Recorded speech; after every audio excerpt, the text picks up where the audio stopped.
اس میں دعا ہے. دعا کا مطلب یہ ہے کہ انسان اس دنیا کے اندر بہت عاجز ہے، بہت کمزور ہے، تو دعا ہمارے عجز کی تلافی کرتی ہے.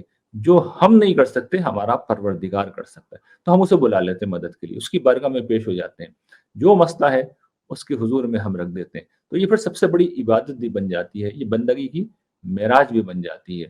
اور یقین کیجئے کہ زندگی کی مشکل گھڑیوں کے اندر یہ جو دعا مانگنے کا عمل ہے، ایک طرف تو انسان کو بے پناہ سکون دیتا ہے. آپ کو لگتا ہے کہ آپ تنہا نہیں ہیں، آپ کے پیچھے کوئی ہے اور بہت طاقتور ہستی ہے، بہت طاقتور ہستی. یہ ایسے ہی ہے کہ جیسے ملک کے پرائم منسٹر کا نمبر آپ کی جیب میں پڑا ہوا ہو، آپ کے موبائل میں فیڈ ہو، اور آپ جس وقت چاہیں موبائل اٹھایا اور پرائم منسٹر سے بات کر لی کہ جی یہ میرا مسئلہ، وہ چیف ایگزیکٹو ہے ملک کا، کہ جی یہ میرا مسئلہ ہے، اس کو حل کرائیں.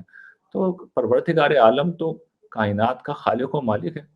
جب ہم نے چاہا اس سے بات کر لی، اس کے حضور مسئلہ رکھ دیا، تو اللہ تعالیٰ قرآن میں اس کو گارنٹی کرتے ہیں کہ تم مجھے پکارتے ہو تو اطمینان رکھو، میں تم سے قریب بھی ہوں، تمہاری فریاد سنتا بھی ہوں، اور کہتے ہیں کہ مجھے پکارو، میں تمہاری پکار کا جواب دوں گا.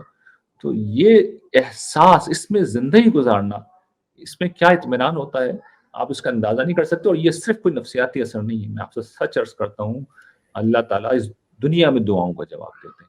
اور وہ یہاں ایک